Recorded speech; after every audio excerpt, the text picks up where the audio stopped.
azvigone kuti ndikukanganwe kunge vanhu vasina kumbobvira vaziyana, because you're still in my heart, and every day ndogara ndichiona our pictures. Monla Productions. Dzimwe nguva misodzi yangu inoerera ndikafunga mazuva andaiva newe. Dzimwe nguva musoro wangu unorema ndikafunga pauchiuya kumba kwedu. Dzimwe nguva ndofilalo zvivimbidzo zvako zvakaenda newe. Inoerera ndikafunga mazuva ataiva tese. Zvinorema ndikafunga izwi rako Mona Lisa. Wakaenda kupiko?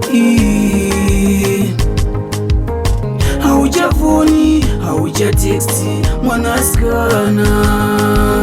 Wakaenda kupiko? Hauchafoni, hauchatexti mwanasikana. Ndapanda kungo chikomo chekuwasenda, moyo unorwadza upenyu wangu ravarinda.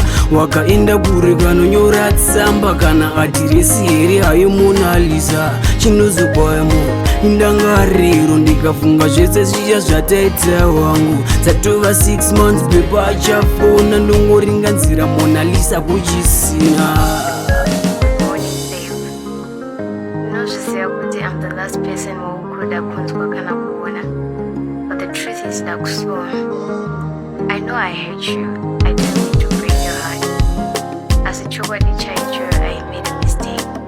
Peer pressure to you and kwaza, and it's been 2 months now. I'll reply on my messages angu, and these also later put in detail warrant.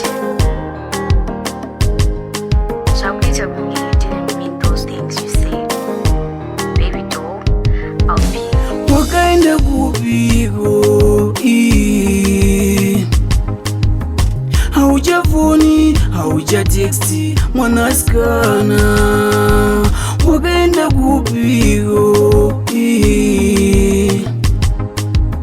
Hauchafoni, hauchatexti mwanasikana.